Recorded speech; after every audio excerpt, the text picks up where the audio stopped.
연도마다 트렌드가 다르기 때문에 조심해야 될 부동산도 저는 계속 바뀐다고 보거든요. 시기에 따라 방법이나 선택해야 될 지역이나 부동산은 바뀐다는 거죠. 아무리 좋은 자산이라고 하더라도 많이 오르고 나면 쉬어가는 구간들이 나오기 마련이라고 보거든요.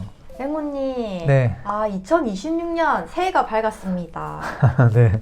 축하드립니다. 하나 더 먹으신 거. 예, 너무 감사합니다. 랭모님도 축하드립니다. 네. 2026년을 맞아서 2026년에 특히 조심해야 할 부동산이 있을까요? 뭐 항상 부동산은 조심해야 되겠죠. 근데 26년 특별히 조심해야 될 게 있을까? 사람들은 지금 관심 있는 주제가 그럼에도 불구하고 최근에 서울 많이 올랐잖아요. 네. 그래도 서울 아파트 사고 싶어 하는 분들이 저는 절대 다수라고 보거든요. 이미 오르기 직전에 사서 조금 안도의 한숨을 쉬는 분들도 계실 거고요. 맞아요. 반대로 이제 뭔가 망설이다가 기회를 놓쳐서 진행을 못했던 분들은 야, 지금이라도 해야 되나 불안해하는 분들도 계실 것 같아요. 아파트는 이미 늦었으니까 혹시 이거 말고 또 돈 되는 거 없을까 하면서 이제 좀 틈새 시장을 또 공략하려고 하는 분들도 계시겠죠. 그러다 보니까 이게 부동산이라고 해서 그냥 아무거나 한다고 잘 되는 건 아니잖아요. 조금 조심해야 될 부분들, 조심해야 될 부동산, 또 반대로 하면 좋을 것 같은 부동산도 같이 얘기하면 좋지 않을까 싶습니다. 그럼 오늘 조심해야 할 부동산과 네. 또 2026년도에 추천하는 부동산, 이렇게 두 가지 주제로 하는 거네요. 네, 좋죠. 구독자분들이 엄청 좋아하실 것 같아요. 네. 근데 입지가 좋으면 다 좋은 거 아니에요? 부동산은 모든 종목이 다 그러한데 입지가 좋으면 좋죠. 근데 지금 우리가 얘기하는 건 뭐냐면 2026년도가 왔는데 조심해야 될 게 연도마다 다르냐. 사실 우리가 이제 이 부분을 따져봐야 되는 거거든요. 그냥 입지가 좋은 부동산 사면 연도랑 상관없이 무조건 괜찮은 거 아니냐 이렇게 생각할 수 있는데 제가 봤을 때는 연도마다 트렌드가 다르기 때문에 조심해야 될 부동산도 저는 계속 바뀐다고 보거든요. 연도마다 계속 바뀌는 거예요? 뭐 꼭 연도가 아니라 시기마다 바뀌는 거죠. 뭐 예를 들어서 금리가 갑자기 높아진다? 뭔가 다른 변화가 생기겠죠. 또 반대로 금리가 높았는데 갑자기 낮아진다? 그럼 또 다른 또 기회 요소가 또 생기겠죠. 뭐 예를 들어서 금리가 낮을 때는 사실 주거용 부동산도 잘 나가고 상업용 부동산도 잘 나가고 다 잘 나가는데 갑자기 금리가 올라가기 시작하면 상업용 부동산은 나가 떨어지거든요. 네. 주거용은 살아야 되니까 어쩔 수 없이 조금 버티죠. 물론 주거용 부동산도 어렵기는 합니다만. 그리고 또 뭐 외국인들이 또 유입됐을 때 그분들은 조그만 거 안 사고 뭐 건물 이런 거 사거든요. 왜냐면 이제 뭐 홍콩의 어떤 자산 운용사의 자금이 한국 들어왔다. 어떻게 뭐 조그만 아파트 한 개 사겠어요. 큰 건물을 사겠죠. 그러니까 그 상황에 맞게끔 어떤 부동산이 수혜를 보냐 안 보냐 이런 것도 다르고 또 정부 정책에 따라 특정 자산을 몰아주기도 하잖아요. 요즘은 뭐 주식을 몰아주더라고요. 그리고 또 뭐 어떤 시기마다 큰 신도시를 뭔가 기획을 하거나 공표를 하거나 큰 개발 호재가 있거나 뭐 갑자기 반도체 뭐 공장들 막 엄청나게 짓는다고 막 얘기하거나 그럴 때마다 특정 지역들, 특정 뭐 부동산이 들썩들썩거릴 수 있는 거죠. 그럼 최근 2년을 돌아보면 2024년이랑 2025년에 네. 어떤 아파트를 산 사람이 진짜 잘 산 분들일까요? 최근 2년 동안 아무래도 똘똘한 입지들도 하락을 많이 한 상태였거든요. 못난이를 여러 개 사는 게 아니라 돈을 다 모아가지고 조금 하락을 제일 많이 하진 않았지만 네. 조금 똘똘한 채들은 그래도 하락을 하긴 했거든요. 하락을 한 상태에서 조금 또 먼저 올라가거든요. 그 먼저 올라가는 거를 과감하게 매입했던 사람, 그분들이 어찌 보면 위너죠. 그리고 이게 짧게 1년 오르지 않았거든요. 23년, 24년, 25년. 제가 봤을 때는 거의 지금 3년 가까이 올랐습니다. 서울의 이제 1급지들은. 자, 그랬을 때 그 아파트들을 또 중간에 한번 또 갈아탄 사람도 있어요. 한 2년 보유했다가 조금 더 우량한 자산으로. 그러니까 신축 같은 거 적당한 거 샀다가 이제 미래 신축이 될 수 있는 뭐 재건축, 재개발로 또 한번 갈아타게 한 사람들. 그 사람들이 어찌 보면 진짜 위너죠. 그럼 10년 전에는 어땠어요? 10년 전은 지금이랑 완전 다르죠. 그때는 2015년으로 돌아가면 뭐 예를 들어서 서울이 아니라 전국이 다 관심 지역이었어요. 왜냐면 그때는 미국이 돈을 양적 완화로 돈을 계속 풀기 시작했던 시점이고 돈을 풀다 보니까 전국이 미분양이 거의 없는 극감소된 상태였고 다주택자에 대한 규제도 없었고 그러다 보니까 똘똘한 한 채는 가성비가 잘 안 났습니다. 수익률 측면에서. 그래서 그냥 전국 베이스로 흐름을 보고 저렴한 타이밍에 적절한 아파트를 조금 갭을 적게 해서 이렇게 투자형으로 사는 사람들이 덜 많이 벌었죠. 그러니까 이게 시기에 따라 방법이나 선택해야 될 지역이나 부동산은 바뀐다는 거죠. 공부할 게 진짜 많네요. 뭐 가만히 있지는 않으니까요. 그러면 2026년 네. 올해 핵심 키워드 알려주세요. 올해는 이제 또 뭐 2년 전하고 또 다를 거고 또 1년 전하고 다를 거고 올해는 이제 1년을 내다보면서 선택을 해 나가야 될 거 아니에요. 네. 그 선택을 하려면 지금 핵심이 되는 키워드가 뭔지를 알아야 될 거예요. 제가 생각하는 2026년 핵심 키워드를 뽑아보면 첫 번째는 환율이에요. 지금 최근 1개월 동안 가장 핫한 키워드가 환율이거든요. 1,500원 지금 미국 환율 지금 쭉 올라가려고 했을 때 국민연금 찬스 해가지고 지금 1,450원까지 떨어뜨렸거든요. 이게 억지로 이제 불을 끈 거죠. 근데 이게 약간 억지성이 있거든요. 앞으로 1년 동안 어떻게 될지, 이게 계속 안정화가 될지, 아니면 이게 물을 뿌리는데 물이 계속 나오나요? 안 되잖아요. 야, 환율은 우리가 올 한 해 되게 관심 있게 봐야 될 키워드다. 두 번째는 뭐냐면 금리죠. 지금 미국이 금리를 계속 내리고 있습니다. 근데 국내는 빠르게 안 내리고 있거든요. 특히 주택담보대출 금리라든지 이런 대출 금리가 높아요. 대출 못하게 자꾸 막으니까 일부러 내리질 않거든요. 그래서 금리도 여전히 26년도에 중요한 변수다. 그 다음 하나가 이제 부동산은 아닌데 네. 그렇지만 꼭 우리가 고려해줘야 될 키워드 하나가 AI거든요. 의외다. 그래서 이 AI가 혹시라도 우리가 일하는 방식 아니면 부동산에도 영향을 줄지 이 부분도 조금 고려해 봐야 되지 않을까 싶습니다. 그러면 환율이랑 금리는 떨어질수록 부동산이 상승할 확률이 높은 거예요?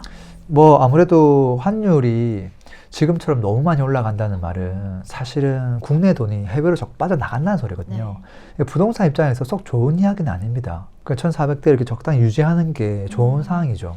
그리고 빠져나간다는 말은 그게 이제 큰 자산에서도 빠져나갈 수 있기 때문에 그거에 의한 직격탄이 아파트가 안 될 수는 있겠지만 다른 부동산은 직격탄이 될 수도 있거든요.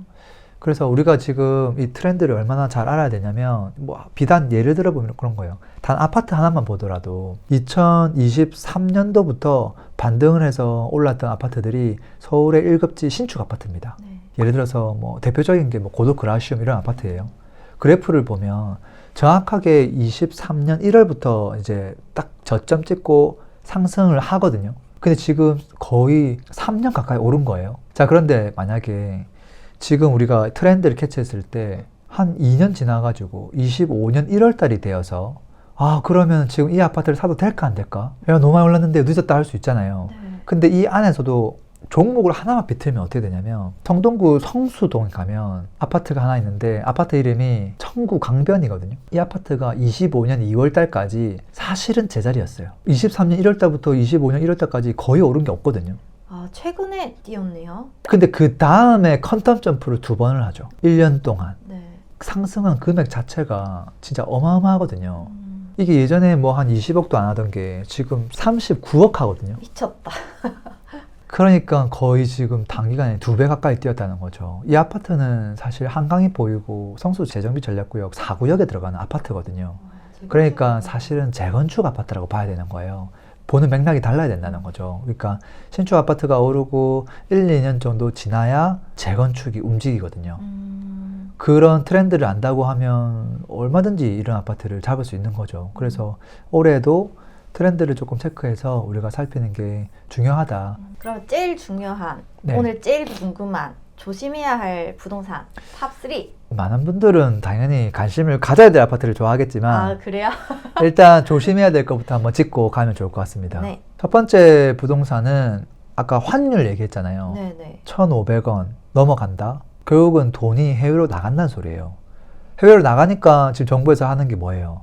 해외 서학개미들 해외 주식 팔면 양도세 면제해 줄게. 양도세 면제는 정부가 잘 안 해줍니다. 아세요? 죽으라 해도 안 해줘요. 양도세를 그냥 아예 빵원 해준다? 이건 1주택자의 특혜였고요. 아파트로 따지면 부동산에서. 다른 영역에서도 진짜 어지간하면 양도세 혜택 안 줍니다. 정말 다급할 때 그때 꺼내는 키거든요. 지금 계속 해외로 가니까 돈이 해외로 나가면 사실 큰 돈이 나간다는 소리예요. 아까 얘기했잖아요.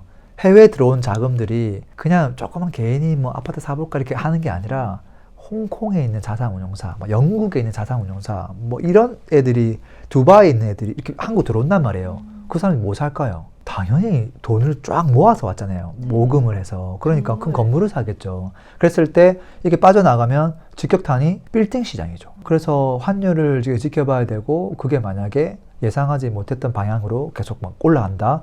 그러면 그거에 대한 직격탄은 사실상 꼬마 빌딩 이어서 빌딩이라고 볼 수 있어요. 근데 꼬마 빌딩은 모두 직장인들의 꿈인데 네. 연예인들도 엄청 많이 사시잖아요. 근데 이게 바로 위험할 수가 있는 거예요. 바로 위험할 수는 없겠지만 아까 환율에 대한 직격탄으로 봤을 때는 꼬마 빌딩이 1등일 수 있겠다 이런 거죠.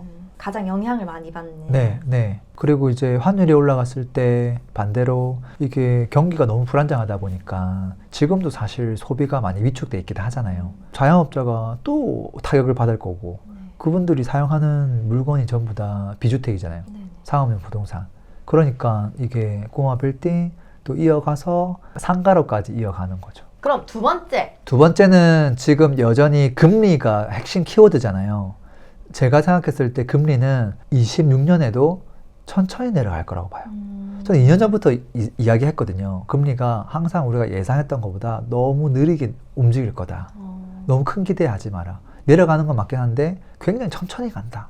근데 지금 보면 체감적으로는 사실 내려간 느낌이 안 들거든요. 특히 이제 아파트 뭐 대출하고 비주택 대출도 마찬가지입니다. 그래서 두 번째 부동산은 경기에 가장 영향을 많이 받는 높은 금리로 때문에 사람들이 소비를 안 하거든요. 그래서 경기에 영향을 많이 받는 부동산, 그리고 그렇게 됐을 때 자영업자가 첫 번째 타깃이에요.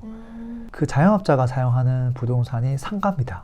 상가. 그래서 2순위는 상가예요. 지금 여전히 금리가 높고 소비는 위축되어서 잘 안 쓰죠. 심지어 요즘은 학원비도 줄이고 있다고 합니다. 지금까지 한 번도 학원비 소비 금액이 감소된 적이 없는데 최근에 잠깐 이렇게 감소했다고 하더라고요. 그런 것들이 다 여기에 관련돼 있다고 보고요. 그래서 상업용 부동산 그 대표적인 게 상가죠. 또 인건비가 요즘 비싸죠. 월세 여전히 높죠. 또 개업하면 인테리어 해야 되죠. 개업도 계속 철거했다가 또 인테리어 했다가 지금 그것도 비용 부담스럽죠. 소비자는 또 지갑 닫았죠. 또 경쟁자는 여전히 많죠. 나가 떨어져야 되는데 안 나가 떨어지죠. 1층 상가라고 해도 저는 안심할 수가 없다고 생각합니다. 그러면 만약에 금리가 떨어지면 상가 네. 투자는 괜찮아지나요? 금리가 좀 많이 내려오면 괜찮아지죠. 한 3%대까지만 조금 내려와도 상가 수익률이 보통 한 6%에서 왔다 갔다 하거든요. 네. 뭐 지역마다 다르긴 하지만 그러면 이게 마진이 한 3% 이상 딱 확보되거든요. 그러면 이제 괜찮을 수 있죠. 근데 이제 금리가 생각보다는 천천히 움직일 거다라고 생각하기 때문에 26년에도 조금 주의가 필요하다 생각합니다. 그럼 마지막 세 번째. 세 번째는 서울 부동산. 왜?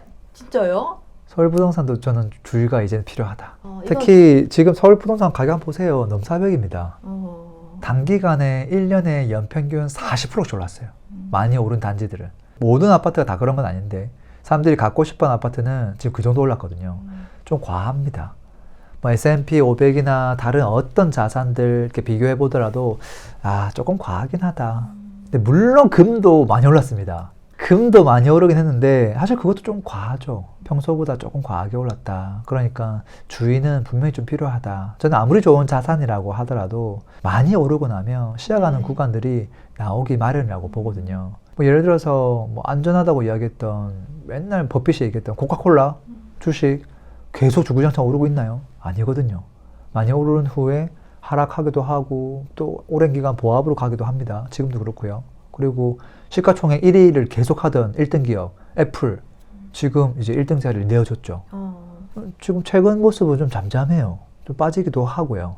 근데 부동산이라고 해서 어떻게 뭐 계속 올라가겠습니까? 그래서 서울 부동산이 무조건 위험하다가 아니라 제가 플러스로 한마디를 더 하면 서울 부동산 오른 가격을 너무 조금 무리해서 영끌해서 대출을 좀 많이 일으켜서 사는 행위, 그게 조금 위험하지 않나 이런 생각을 합니다. 다행스럽게도 지금 대출을 못하게 막아가지고 무리해서 대출을 하려고 해도 하는 게 쉽지는 않습니다. 서울 부동산 무리해서 사지 마라. 그럼 반대로 2026년 램고님께서 추천하는 부동산 알려주세요. 1등은 주거용 아파트. 지역은 지역은 뭐 전국 베이스이긴 한데 네. 서울을 포함해서 사실 서울이라고 해서 무조건 위험한 게 아니라 나에게 적합한 부동산을 사서 조금 입지 양호한 거를 장기 보유하면 저는 실패 확률은 굉장히 낮다고 보거든요. 네. 무리하는 게 문제가 되는 거지. 그리고 눈높이를 조금 낮춰서 나에게 적합한 것들을 사는 것들 저는 여전히 괜찮다고 보거든요. 특히 서울에서도 적게 오르는 아파트 입지들 너무 많고요. 남들 흔히 얘기하는 이제 뭐 마용성이나 정말 좋은 급지는 아니지만 네. 조금만 낮추면 뭐 은평구, 성북구 많잖아요. 네. 사실 덜 오르는 아파트가 지금도 너무 많고 좀 경기도로 가도 또 많고 또 지방을 가도 또 많고 그렇기 때문에 가장 안전하고 또 개인이 또 잘 몰라도 그나마 성공 확률이 높은 게 아파트 아닐까 이런 생각을 합니다. 두 번째도 궁금해요. 두 번째는 당연히 서울에 있는 뭔가를 사야 되는데 네. 아파트를 제외하고 나면 나머지는 이제 경기에 따라 너무 흔들리잖아요. 흔들리지 않는 편안함은 하나밖에 없거든요. 어떤 거? 토지예요. 근데 랭모님 채널에서 토지라는 단어를 제가 처음 들어보는 것 같아요. 토지라고 하는 게 예를 들어서 서울에 있는데 거의 뭐 썩은 빌라야. 이게 지금 건물입니까? 토지입니까? 거의 토지에 가깝죠. 건물 가격은 빵원이에요, 사실. 그러니까 결국은 쓰임새가 있는 수도권 인접한 토지. 저는 그 녀석은 괜찮다라고 보고요. 제조업들 지금 점점점 글로벌에서 국내로 다시 회귀하고 있죠. 지금 이게 뭐 비단 뭐 특정 국가만의 이야기는 아니거든요. 미국도 지금 제조업 키우려고 하죠. 뭐 한국 같은 경우는 그나마 제조업이 있으니까 계속 유지되고 있는 건데 물론 해외 나갔던 이제 뭐 공장들도 많죠. 근데 그렇지만 여전히 국내에도 제조업 육성을 할 거다라고 생각을 하고요. 자, 그랬을 때 제조업을 만들면 지금 어디 만들고 있어요? 전부 수도권 인접에 만들고 있죠. 그리고 공장들이 점점 자동화가 되긴 하겠지만 더 큰 공간을 필요로 하거든요. 자동화가 되면 될수록 뭐 로봇가 쫙 했을 때 자, 그랬을 때 어쨌든 토지는 필요하다는 거예요.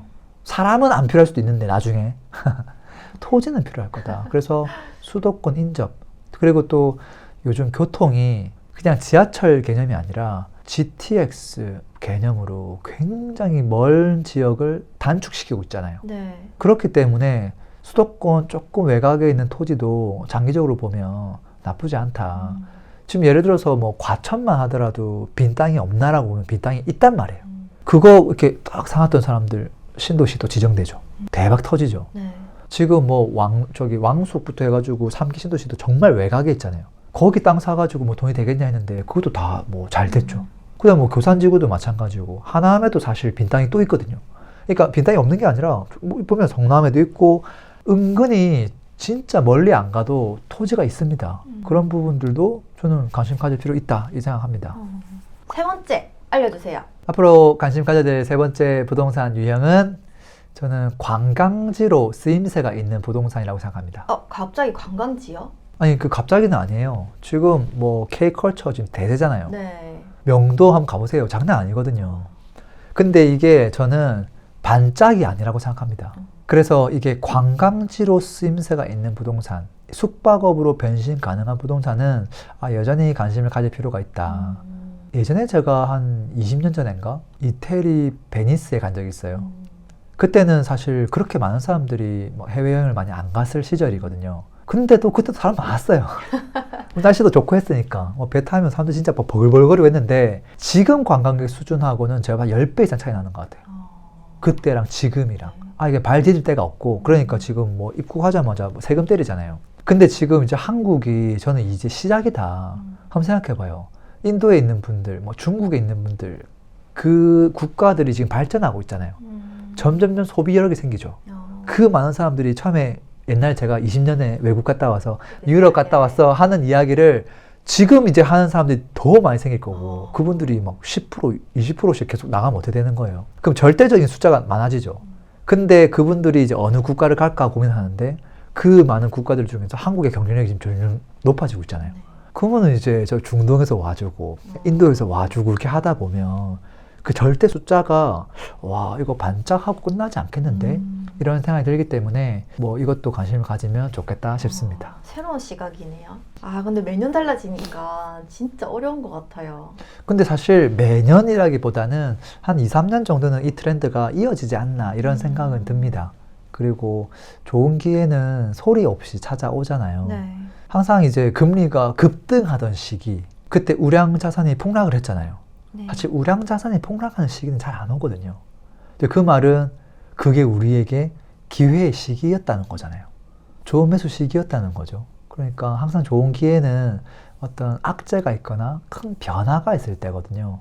지금처럼 뭐 환율이 갑자기 올라간다? 불안해할 게 아니라 이게 또 다른 뭔가 기회가 될 수 있겠구나, 이런 식으로 생각을 하면 더 좋을 것 같습니다. 근데 램구님께서 오늘 말씀해 네. 주신 것 중에서 금리라는 단어가 네. 굉장히 많이 나왔거든요. 네. 그래서 앞으로 금리가 더 내려간다면 네. 부동산 전체적인 변화 사항에 대해서 좀 알려주세요. 금리가 내려오면 부동산은 전부 다 호재죠. 모든 기본적으로. 부동산이. 왜 돈의 가치가 없어지고 다른 자산의 역할을 하잖아요. 그리고 이제 부동산 같은 경우는 뭐 월세를 받는 용도로 쓰는 경우도 많기 때문에 그냥 금리하고 직결돼 있거든요. 내가 대출을 했는데 뭐 금리가 2, 3%야. 근데 월세는 만약에 뭐 6% 이상 나와. 그러면 사람들이 그냥 그 예대 마진처럼, 은행처럼 그냥 그저 먹는 거네라고 하는 건데, 지금 내가 받는 이 월세 수익률이 4%인데 대출 금리가 5%면 이거 마이너스 느낌 나거든요. 네. 현금 흐름이 마이너스예요, 대출을 하면. 이제 그렇기 때문에 금리는 사실 중요하죠. 특히나 수익형 부동산 더 중요하고, 지금 이제 너무 많이 오른 아파트 시장이 있잖아요. 네. 특히 서울에서는 금리가 낮아지면 이제 이 수요가 건물로 가겠죠. 금리가 낮아지면. 물론 환율하고 또 같이 봐야 되겠지만, 환율이 안정화되고 금리가 내려온다고 하면 과거에 빌딩 시장이 급등했던 것처럼 한번 기회가 올 수도 있죠. 그리고 또 금리 이야기를 하긴 했지만 시장 경기도 또 달라질 수 있잖아요. 지금 시장 경기가 좀 어려운데 만약에 시장의 경기가 좋아진다면 어떻게 될까? 지금 다들 어렵다고 얘기하긴 하는데, 그럼에도 불구하고 2, 3년 동안 서울 아파트가 많이 올랐잖아요. 그럼 조금만 좋아져도 다른 지역들, 조금 외곽에 있는 지역들도 저는 기회가 올 수 있겠다 싶거든요. 특히 이제 제조업 일자리가 지방에 많잖아요. 근데 이제 뭐 울산이나 뭐 창원이나 약간 뭐 기계산업, 뭐 조선, 뭐 이런 다양한 이제 지역들이 있는데, 그 업종들이 요즘 그렇게 분위기가 나쁘지가 않거든요. 네. 지금 미국에서 발주를 많이 하고. 그렇기 때문에 또 서울과 다르게 또 지방은 또 다르게 움직일 수도 있다는 거거든요. 그러니까 항상 이게 안 좋다가 아니라 변화될 수 있는 가능성이 있을 수도 있다. 결국은 기회는 어디서 오냐면 2년 동안 안 좋았던 지역들, 그 지역이 항상 미래의 먹거리일 수밖에 없어요. 거기서 뭔가 기회가 있는 거거든요. 워낙 지금 지방 부동산 같은 경우는 공급을 지금 많이 안 하고 있거든요. 왜? 미분양이 자꾸 터지니까. 그리고 자꾸 방치하고 있고, 그리고 지금 공급하는 지금 뭐 시행사들 다 지금 쓰러지고 있고, 이게 만약에 지속이 되면 결국은 공급 부족으로 이어질 수밖에 없거든요. 그러면 또 미분양이 사라지는 순간이 오면 지방에도 또 좋은 또 상황이 연출될 수도 있다. 또 이런 생각도 하고요. 그리고 또 환율이 또 안정화가 되면 결국은 국내 자산이 조금 좋아지는 거죠. 뭐 그게 뭐 주식이든 뭐 부동산이든 다 마찬가지인 거죠. 비단 금리뿐만 아니라 조금 오늘 제가 얘기 드렸던 키워드를 가지고 뒤집어서 생각을 좀 해보는 습관을 들이시면 어떨까 싶습니다. 오늘도 2026년 한 해를 시작하면서 트렌드, 핵심 키워드, 조심해야 할 부동산, 추천하는 부동산까지 너무 유익했던 것 같습니다. 네. 오늘 제가 뭐 이런저런 이야기 좀 해드렸는데, 이건 무조건 조심해야 돼. 랭군이 이 세 개 조심하라고 했으니까 이거는 하면 안 돼.